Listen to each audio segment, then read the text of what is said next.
Hi viewers, welcome to our channel. Sharmila గారు మరి నిన్న నామినేషన్స్ వేయడం చూస్తున్నాం. అయితే నామినేషన్ అఫిడవిట్లో తనకి 82 కోట్ల అప్పు ఉన్నట్లు వెల్లడించినట్లు వార్తలు వస్తున్నాయి. అయితే ఈ అప్పు ఎవరి దగ్గర చేశారు అనేది ఒక ఇంట్రెస్టింగ్ న్యూస్. మరి ఎవరి దగ్గర చేశారు, నిజంగా అంత అప్పు ఉందా? సో ఇదే అంశం మీద డిస్కస్ చేయడానికి ప్రజెంట్ మనతో పాటు సీనియర్ జర్నలిస్ట్ జయదేవ్ గారు ఉన్నారు. వారితో డిస్కస్ చేద్దాం. సార్ నమస్కారం. సార్ షర్మిల గారికి జగన్మోహన్ రెడ్డి గారు 82 కోట్లు అప్పిచ్చారని చెప్పేసి తన అఫిడవిట్లో పేర్కొన్నట్టు కొన్ని వార్తలు రావడం చూస్తున్నాం సార్. అయితే ఇప్పుడు మరి నిజంగా ఈ వార్తల్లో నిజం ఉందంటారా? మరి ఇప్పుడు జగన్మోహన్ రెడ్డి గారు కూడా తన అఫిడవిట్లో ఈ అంశాన్ని చేర్చాలని చెప్పేసి, చేర్చుతారా అని చెప్పేసి కూడా చర్చకు దిగింది. మరి మీ ఒపీనియన్ ఏంటి సార్ దీనిపైన? ఏం చెప్తాం, రాజకీయ నాయకులు వీళ్ళు అఫిడవిట్ దాఖలు చేసే దాంట్లో ఎంత వాస్తవం ఉంటుందో తెలీదు. అది చాలా సిల్లీగా కూడా అనిపిస్తుంది. ఇప్పుడు ఈవిడ 82 కోట్ల అప్పులో ఉంటుండగా మొన్న కొడుకు ఎంగేజ్మెంట్ ఎంత భారీగా చేశారు ఆవిడ. మహామహులు, అతిరథులు, మహానుభావులు వచ్చారు కదా. మరి ఒక్క కార్యక్రమంకి ఎంత ఉంటుంది అంటే, చిన్న ఎగ్జాంపుల్ చెప్తాను. నాకు తెలిసిన ఒక మిత్రుడు ఇలాగే వాళ్ళ అమ్మాయికి ఓనీ ఫంక్షన్ చేశాడు. ఇప్పుడు ఒక 3 ఏళ్ల కిందట. కేవలం స్టేజ్ ఫ్లవర్ డెకరేషన్కే 5 lakhs వెచ్చించాడు. అంటే ఒక ఓనీ ఫంక్షన్కి డెకరేషన్కి అవేవో టులిప్స్ అవి తెచ్చి పెడతారంట కదా, రియల్గా వచ్చి ఒరిజినల్ గాని. అవి పెట్టేటప్పుడు ఒక్క స్టేజ్ డెకరేషన్కే 5 lakhs. ఇంకా ఫుడ్డు, గిడ్డు, మర్యాదలు అంటే మరి నాకు తెలిసి ఫుడ్ కోసమే ఒక 20-30 lakhs అయి ఉంటుందేమో నాకు తెలిసి. ఆయన బిజినెస్ మ్యాన్ కాబట్టి. సో అట్లా ఒక సామాన్యుడు పెట్టిన దానికే దగ్గర దగ్గర ఆ రోజు ఆయన 90 లక్షలు, 1 crore 1 CR వరకు అయిపోయింది అంతా కలిపి. ఇంకా గెస్ట్లు, ఫ్రెండ్స్ వచ్చారు, లాడ్జీలు, స్టార్ హోటల్స్ బుక్ చేశాను. వాళ్ళు మళ్ళీ అక్కడ సిట్టింగ్లు అంటే వాళ్ళకి అరేంజ్మెంట్స్, తర్వాత అన్ని పొద్దున్న టిఫిన్స్ నుంచి అన్ని అరేంజ్మెంట్స్ చేశాడంట. ఆల్మోస్ట్ ఆల్ 90+ అయింది. 1 CR అనుకోలే అన్నట్టు చెప్పాడు. అంటే ఒక సామాన్యమైన బిజినెస్ మ్యాన్, అంటే ఒక అఫ్ కోర్స్ క్లాస్ 1 కాంట్రాక్టర్ అనుకోండి. అట్లా చేస్తే షర్మిల గారు ఒక రాజశేఖర రెడ్డి గారి మనవడు, ఒక జగన్మోహన్ రెడ్డి గారి మేనరుడు, బ్రదర్ అనిల్ గారి అబ్బాయి అంటే ఏ స్థాయిలో ఉంటుంది? మరి అంత స్థాయి ఖర్చు పెట్టగల ఉన్న వ్యక్తి 82 కోట్ల అప్పు అనేది నాకేదో మళ్ళీ రాజకీయ వ్యూహరచన, మరలా ముఖ్యమంత్రి మీద లేదా జగన్మోహన్ రెడ్డి గారి మీద మళ్ళీ ఆయన మీద ఒక రకమైన అభియోగం మోపే విధంగానే అనిపిస్తుంది. మేబీ అది కూడా వాస్తవం అయ్యుండొచ్చు. ఎందుకంటే ఇండియాలో ఉండే అందరు ముఖ్యమంత్రుల్లోకి అత్యంత ధనవంతుడు ముఖ్యమంత్రి జగన్మోహన్ రెడ్డి గారు అన్నట్టుగా మనం వార్తల్లో కూడా చూసాం. బట్ ఆయన అఫిడవిట్లో దాఖలు చేసింది 500 కోట్లు అని అంటున్నారు. మరి అంతకుముందు ఈడీ ఎన్ఫోర్స్మెంట్ డైరెక్టరేట్ కేవలం అటాచ్ చేసింది 38,000 కోట్లు. దాని గురించి ఇంతవరకు క్యాలిక్యులేట్ లేదు. బట్ 500 కోట్లతో ఉంటే ఆయనే అత్యధిక ధనవంతుడుగానంటే, మరి అలాగైతే ఎంపీలో కూడా రఘురామకృష్ణరాజు గారు అత్యంత ధనవంతుడుగా కూడా అని వార్తల్లో వచ్చింది. సో అంత ధనవంతుడు తాలూకా చెల్లెలు, ఒకప్పుడు రాజశేఖర రెడ్డి గారి బిడ్డ, మొదటి నుంచి ఆస్తులు పాస్తులు ఉన్న వ్యక్తులు 82 కోట్లు అప్పు ఉండడం, అది కూడా జగన్మోహన్ రెడ్డి గారిని తీసుకోవడం అనేది చిన్న రాజకీయ మెలికి పెట్టారేమో అనుకుంటున్నాను. అంటే ఇప్పుడు ఇలా ఉన్నది కాబట్టి రేపొద్దున ఆయన కూడా అఫిడవిట్లో అప్పులు అది చూపించారు.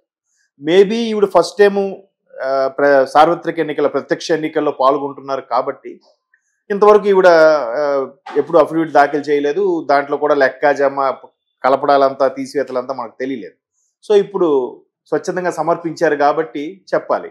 సో ఈవిడికి అప్పు తీసుకున్నా అని చెప్పి అందులో పెట్టారు కాబట్టి ఆ అప్పు ఆమెకి ఇచ్చాను, నాకు అది కట్ చేసి ఇంతని పెట్టి ఆయన చూపిస్తాడో లేదో తెలియదు. దాంతోపాటు ఆవిడ ఏమంటున్నారు, 20 లక్షలు మా వదిన భారతి గారి దగ్గర కూడా తీసుకున్నాను చేయబదులుగా అన్నట్టు కూడా ఏదో చెప్పారు.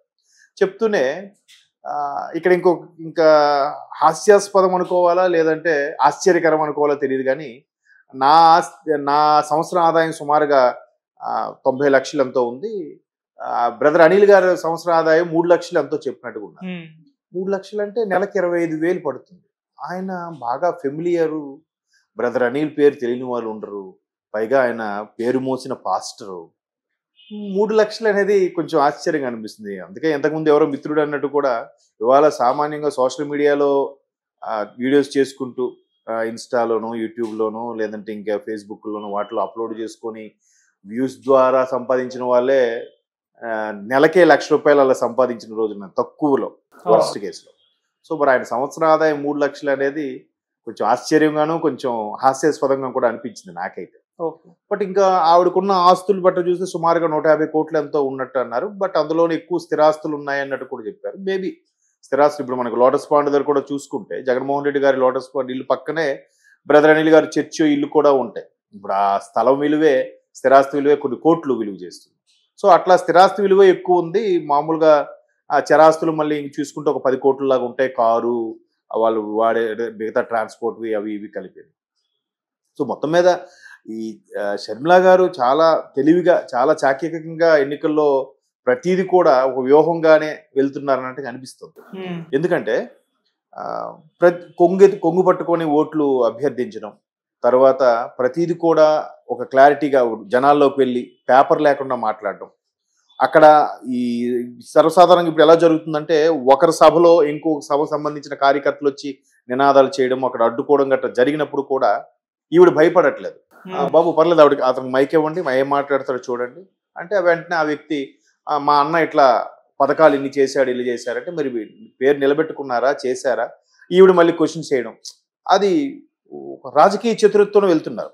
ఇంకోటి ఏంటంటే పిసిసి చీఫ్గా బాధ్యతలు స్వీకరించినప్పటి నుంచి కూడా ఒకప్పుడు రాజశేఖర రెడ్డి గారి హయాంలో ఎవరెవరైతే బాగా రాజశేఖర రెడ్డి దగ్గరగా నడుచుకున్నారో ప్రభుత్వంతో పాటు పార్టీతో పాటు వాళ్ళందరూ కీలక పదవులు అధిరోహించారు. తర్వాత వయసు మీద పడిన తర్వాత కొంతమంది తప్పుకున్నారు. ఇంకొంతమంది ప్రస్తుత రాజకీయాల్లో ఇమడలేక మేబీ నెక్స్ట్ జనరేషన్ వాళ్ళకి ఛాన్స్ ఇద్దామని సైడ్ అయిపోవడం, అటువంటి వ్యక్తులను కూడా మళ్ళీ కలవడం, వాళ్ళని దగ్గరికి తీసుకోవడం గట్రా జరుగుతుంది. వాళ్ళందరినీ కలుపుకుపోతున్నారు. సో ఇప్పుడు స్పెషల్లీ సునీత గారు ఆర్గ్యూ చేస్తున్నారు, నా తండ్రిని చంపిన వాళ్ళని జగన్మోహన్ రెడ్డి గారు కాపాడుతున్నారు అన్నట్టుగా కూడా ఆర్గ్యూ చేస్తున్నారు. దానికి కూడా ఈవిడ సరిగా కౌంటర్లు ఇస్తూ వెళ్తున్నారు. ఇవాళ బీఫార్మసీ సబ్మిట్ చేసినప్పుడు కూడా ఈ అఫిడవిట్లో కూడా ఆయనకి ఇచ్చాము అన్నట్టు కూడా మళ్ళీ మెలికి పెట్టే అఫిడవిట్ దాఖలు చేయడం అనేది ఇంట్రెస్టింగ్గా అనిపించింది. పైగా రాజకీయాల్లో ఇలా కూడా చేయొచ్చా అన్నట్టు కూడా అనిపించింది. అది అంటే జగన్మోహన్ రెడ్డి గారు నాకున్న యావదా అన్ని ఆస్తులు కలిపి 500 కోట్లు అని చెప్పినప్పుడు ఇప్పుడు సాక్షి ఉంది, ఆ ఒక్క మెయిన్ రోడ్లో ఆ బిల్డింగ్ అది ఒక్కటే ఎన్ని కోట్లు అవుతుంది, దాని టర్న్ ఓవర్, దాని ట్రాన్సాక్షన్స్ ఎన్ని ఉంటాయి. సో అది మొత్తం ఆస్తులు, తర్వాత భారతీయ సిమెంట్ ఏవో చెప్తున్నారు కదా, వీటన్నిటిని చూస్తే ఎన్ని కోట్లు ఉంటుంది. బట్ ఆయన అఫిడవిట్లో 500 కోట్లే సబ్మిట్ చేయడం జరిగింది. సో అలాగే ఈవిడకున్న ఆస్తులు ప్రతిదీ కూడా రాజశేఖర రెడ్డి గారు అబ్బాయికి ఎంతైతే ఆస్తి విలువ ఇచ్చారో ఈవిడికి కూడా అంతే షేర్ చేశారన్నప్పుడు కూడా గతంలో చాలా మంది అనలిస్టులు ప్రముఖులు చెప్పడం విన్నాం. సో ఈ ప్రతి దగ్గర కూడా అంటే కొంతమంది చెప్పేది ఏంటంటే జగన్మోహన్ రెడ్డి గారికి ఎక్కడెక్కడ స్థలాలు కానీ స్థిరాస్తులు ఉన్నాయి దానికి ఆనుకునే షర్మిల గారికి కూడా ఉంటాయంట. చూసిన వాళ్ళు చెప్పడం, మనం ఇప్పుడు చూడలేదు, అంత వాస్తవం ఎంత ఉందో కూడా తెలియదు. బట్ ఆ ప్రకారం చూసుకున్నా కూడా ఈవిడ ఆస్తి విలువ చాలా ఎక్కువ ఉంటుంది స్థిరాస్తిలో.